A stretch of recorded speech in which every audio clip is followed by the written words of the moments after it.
അസ്സലാമു അലൈക്കും. 2027 പരിശുദ്ധ ഹജ്ജ് കർമ്മത്തിന് കേന്ദ്ര ഹജ്ജ് കമ്മിറ്റി വഴി അപേക്ഷിച്ചവർക്കുള്ള നറുക്കെടുപ്പ് ഇന്നലെ നടന്ന വിവരം എല്ലാവരും അറിഞ്ഞിരിക്കുമല്ലോ. കഴിഞ്ഞ നറുക്കെടുപ്പിൽ 65 വയസ്സ് കഴിഞ്ഞ KLR വിഭാഗത്തിൽ അപേക്ഷിച്ച 3234 ആളുകൾക്ക് നറുക്കെടുപ്പില്ലാതെ തന്നെ അവസരം ലഭിച്ചിട്ടുണ്ട്. കൂടാതെ സ്ത്രീകളുടെ 65 വയസ്സ് കഴിഞ്ഞവരെയും 65 വയസ്സിന് താഴെയുള്ളവരെയും ഉൾപ്പെടുത്തി 3770 ആളുകൾക്കും നറുക്കെടുപ്പില്ലാതെ അനുമതി ലഭിച്ചിട്ടുണ്ട്. അതുപോലെ കഴിഞ്ഞ വർഷത്തെ വെയിറ്റിംഗ് ലിസ്റ്റിൽ നിന്ന് അപേക്ഷിച്ചിരുന്ന 1171 ആളുകൾക്കും നറുക്കെടുപ്പില്ലാതെ അവസരം ലഭിച്ചിട്ടുണ്ട്. കൂടാതെ ജനറൽ വിഭാഗത്തിൽ നിന്നുള്ള 2964 ആളുകൾക്കും ആണ് ഇപ്പോൾ അവസരം ലഭിച്ചിട്ടുള്ളത്.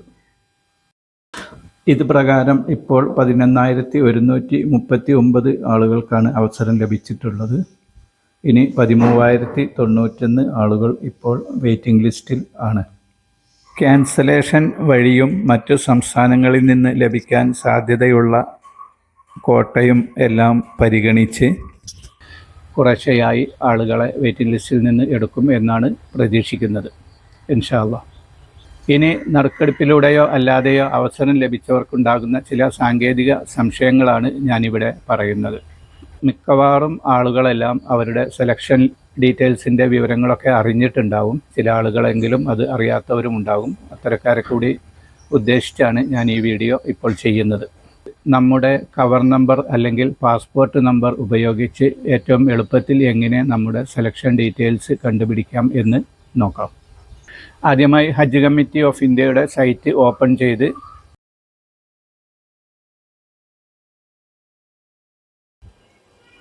അല്പം താഴോട്ട് സ്ക്രോൾ ചെയ്യുമ്പോൾ നമുക്ക് എൻക്വയറി എന്ന ഒരു വിൻഡോ ലഭിക്കുന്നതാണ്.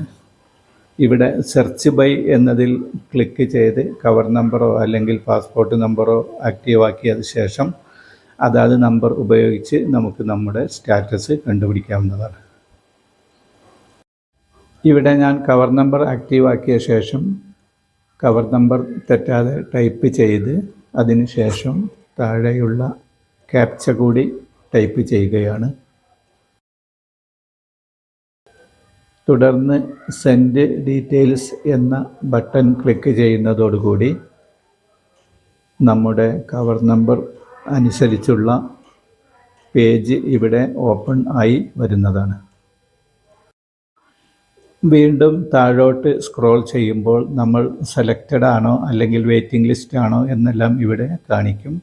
വീണ്ടും താഴോട്ട് സ്ക്രോൾ ചെയ്യുമ്പോൾ സെലക്ഷൻ കിട്ടിയ ആളാണെങ്കിൽ അവർ അടയ്ക്കേണ്ടതായ തുകയും ഇവിടെ കാണിക്കും. ഇനി ഇവിടെ വെച്ച് നമുക്ക് ഇതിൻ്റെ പ്രിൻ്റ് എടുക്കുകയോ അല്ലെങ്കിൽ സ്ക്രീൻഷോട്ട് എടുക്കുകയോ ചെയ്യാവുന്നതാണ്. അതുപോലെ ഹജ്ജ് കമ്മിറ്റിയുടെ വെബ്സൈറ്റിൽ പിലഗ്രിം ലോഗിൻ എന്ന ഓപ്ഷനിൽ ക്ലിക്ക് ചെയ്ത് നമ്മുടെ യൂസർ ഐ ഡിയും പാസ്വേഡും കൊടുത്താലും നമുക്ക് നമ്മുടെ സ്റ്റാറ്റസ് കണ്ടുപിടിക്കാവുന്നതാണ്. ഇനി അനുമതി ലഭിച്ചവർ തുടർന്ന് ചെയ്യേണ്ട കാര്യങ്ങൾ എന്താണ് എന്ന് നോക്കാം. ആദ്യമായി മനസ്സിലാക്കേണ്ടത്, ഇപ്പോൾ സെലക്ഷൻ കിട്ടി എന്ന് പറയുന്നവരെ എല്ലാം ഹജ്ജ് കമ്മിറ്റി താൽക്കാലികമായി തിരഞ്ഞെടുത്തു എന്നാണ് പറയുന്നത്. അതായത് പ്രൊവിഷണലി സെലക്റ്റഡ് എന്നാണ് പറയുന്നത്. ഇപ്പോൾ താൽക്കാലികമായി സെലക്ഷൻ ചെയ്ത ഓരോ തീർത്ഥാടകനും ഹജ്ജ് കമ്മിറ്റിയുടെ അക്കൗണ്ടിലേക്ക് ആദ്യ ഗഡുവായി 1,52,300 രൂപ വീതം അടച്ച് കഴിഞ്ഞ ശേഷം മാത്രമായിരിക്കും അവരെ സ്ഥിരമായി ഹജ്ജ് കമ്മിറ്റി പരിഗണിക്കുന്നത്. ഇങ്ങനെ സമയത്തിന് പണം അടക്കാത്തവരുടെ അപേക്ഷ ഹജ്ജ് കമ്മിറ്റി ക്യാൻസൽ ചെയ്യുന്നതാണ്. അതുകൊണ്ടാണ് ഹജ്ജ് കമ്മിറ്റി താൽക്കാലികമായി തിരഞ്ഞെടുത്തു എന്ന് ഉദ്ദേശിക്കുന്നത്. ഇനി ഏതെല്ലാം രീതിയിലാണ് തീർത്ഥാടകന് ഹജ്ജ് കമ്മിറ്റിയുടെ അക്കൗണ്ടിലേക്ക് പണം അടക്കാൻ സാധിക്കുന്നത് എന്ന് നോക്കാം. ഹജ്ജ് കമ്മിറ്റിയുടെ വെബ്സൈറ്റ് വഴിയോ അല്ലെങ്കിൽ സുവിധ ആപ്പ് വഴിയോ ഓൺലൈനായി ഹജ്ജ് കമ്മിറ്റിയുടെ അക്കൗണ്ടിലേക്ക് പണം അടക്കാവുന്നതാണ്. ഇതിനായി net banking, debit card, credit card എന്നീ സൗകര്യങ്ങൾ ഉപയോഗിക്കാവുന്നതാണ്. ഇനി ഓഫ്ലൈനായി ആണ് പണം അടക്കുന്നതെങ്കിൽ ഹജ്ജ് കമ്മിറ്റിയുടെ വെബ്സൈറ്റിൽ നിന്ന് ലഭിക്കുന്ന പ്രത്യേക ബാങ്ക് റഫറൻസ് നമ്പറോട് കൂടിയ പേയിങ് സ്ലിപ്പ് ഉപയോഗിച്ച് സ്റ്റേറ്റ് ബാങ്കിൻ്റെയോ അല്ലെങ്കിൽ യൂണിയൻ ബാങ്കിൻ്റെയോ ഏതെങ്കിലും ശാഖകളിൽ ഹജ്ജ് കമ്മിറ്റിയുടെ അക്കൗണ്ടിലേക്ക് പണം അടക്കാവുന്നതാണ്. അല്ലെങ്കിൽ SBIയുടെയോ യൂണിയൻ ബാങ്കിൻ്റെയോ പേയ്മെൻറ്റ് സ്ലിപ്പിൽ ബാക്കി കാര്യങ്ങളും ബാങ്ക് റഫറൻസും അടയ്ക്കേണ്ട തുകയും എല്ലാം നമ്മൾ എഴുതി ചേർത്ത ശേഷം ബാങ്കിൽ കൊണ്ടുപോയി അതുപയോഗിച്ചും നമുക്ക് പണം അടക്കാവുന്നതാണ്. പ്രത്യേകം ശ്രദ്ധിക്കേണ്ട കാര്യം, ആദ്യ ഗഡുവായി ഓരോരുത്തരും 1,52,300 രൂപ വീതം ഹജ്ജ് കമ്മിറ്റിയുടെ അക്കൗണ്ടിലേക്ക് ഓഗസ്റ്റ് 10 മുമ്പായി തീർച്ചയായും അടച്ചിരിക്കണം. ഈ തീയതി ഒരു കാരണവശാലും നീട്ടുന്നതല്ല എന്ന് ഹജ്ജ് കമ്മിറ്റി പ്രത്യേകം അറിയിക്കുന്നുണ്ട്.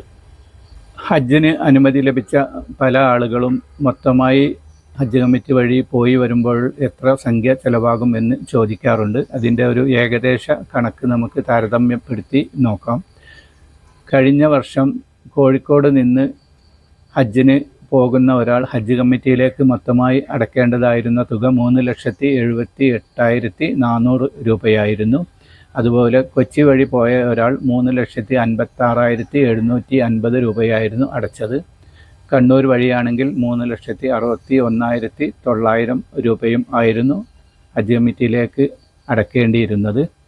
ഇതിൻ്റെ കൂടെ അദാഹി അല്ലെങ്കിൽ ബലികർമ്മത്തിനുള്ള സംഖ്യ ഉൾപ്പെടുത്തിയവരാണെങ്കിൽ ഏകദേശം 17,200 ഉറുപ്പികയോളം, അതായത് ഒരു 720 സൗദി റിയാലിൻ്റെ സംഖ്യ കൂടി അടയ്ക്കേണ്ടതായിട്ട് വരും. കൂടാതെ മക്കയിലും മദീനയിലും ഉള്ള ഭക്ഷണ കാര്യങ്ങളിൽ ഹജ്ജ് കമ്മിറ്റിക്ക് നേരിട്ട് റോൾ ഒന്നും ഇല്ലാത്തതിനാൽ അതിനുള്ള സംഖ്യ നമ്മൾ കയ്യിൽ കരുതണം എന്നാണ് ഹജ്ജ് കമ്മിറ്റി അറിയിച്ചിരുന്നത്. ഇതിന് വേണ്ട തുക കൂടി നമ്മൾ കയ്യിൽ കരുതേണ്ടി വരും. ഏറ്റവും ചുരുങ്ങിയത് ഒരു 2,000 റിയാലിൻ്റെ തുല്യമായ സംഖ്യയെങ്കിലും നമുക്ക് വേണ്ടി വരും. അങ്ങനെ വരുമ്പോൾ ഹജ്ജ് കമ്മിറ്റി വഴി കഴിഞ്ഞ വർഷം പോയ ഒരാൾക്ക് ഏകദേശം 4.5 ലക്ഷം ഉറുപ്പികയോളം ചെലവ് വന്നിട്ടുണ്ടാകും എന്നാണ് മനസ്സിലാകുന്നത്. എന്നാൽ മൊത്തമായി ഒരാൾക്ക് ഓരോ വർഷവും എത്ര തുക വരുമെന്ന് ഹജ്ജ് കമ്മിറ്റി മുൻകൂട്ടി പറയാറില്ല. അതിന് പ്രധാന കാരണം വിമാന കൂലിയിലുണ്ടാകുന്ന വ്യത്യാസങ്ങളാണ്. അതുകൂടി പരിഗണിച്ചായിരിക്കും അവസാനത്തെ എമൗണ്ട് ഹജ്ജ് കമ്മിറ്റി പറയുന്നത്. സാധാരണഗതിയിൽ 3 ഗഡുക്കളായാണ് ഹജ്ജ് കമ്മിറ്റി തീർത്ഥാടകരോട് പണം അടക്കാൻ ആവശ്യപ്പെടുന്നത്. ഇതിൽ അവസാനത്തെ എമൗണ്ടിൻ്റെ കാര്യത്തിൽ വിമാനക്കൂലിയിലുള്ള വ്യത്യാസം, അതുപോലെ അദാഹിയുടെ സംഖ്യ ഉൾപ്പെടുത്തിയതാണോ അല്ലേ എന്നൊക്കെ നോക്കിയിട്ടുള്ള വ്യത്യാസം അനുസരിച്ചായിരിക്കും തുക അടക്കാൻ ആവശ്യപ്പെടുന്നത്. കഴിഞ്ഞ കുറച്ച് വർഷങ്ങളായി കോഴിക്കോട് നിന്നുള്ള വിമാന നിരക്കിൽ കൊച്ചിയും കണ്ണൂരും കമ്പയർ ചെയ്യുമ്പോൾ ഏകദേശം കുറച്ച് വ്യത്യാസം കാണാറുണ്ട്. ഈ വർഷം അങ്ങനെ തന്നെ ആകും എന്ന് ഉറപ്പ് പറയാൻ സാധിക്കില്ല. സാധാരണഗതിയിൽ 3 ഗഡുക്കളായാണ് ഹജ്ജ് കമ്മിറ്റി തീർത്ഥാടകരോട് പണം അടക്കാൻ ആവശ്യപ്പെടുന്നത്. ഇതിൽ അവസാനത്തെ ഗഡു അടക്കുന്നതിൻ്റെ കൂട്ടത്തിൽ അദാഹി അല്ലെങ്കിൽ ബലികർമ്മത്തിൻ്റെ ചാർജ് ഉൾപ്പെടുത്തേണ്ടവർക്ക് ആ തുക കൂടി കൂട്ടി അടക്കേണ്ടി വരും. അനുമതി ലഭിച്ച തീർത്ഥാടകർക്കും ഇനി വെയിറ്റിംഗ് ലിസ്റ്റിൽ കാത്തിരിക്കുന്നവർക്കും മഖ്ബൂലും മബ്രൂറുമായ ഹജ്ജും ഉംറയും നിർവഹിക്കാൻ അള്ളാഹു തൗഫീഖ് ചെയ്യട്ടെ. ആമീൻ.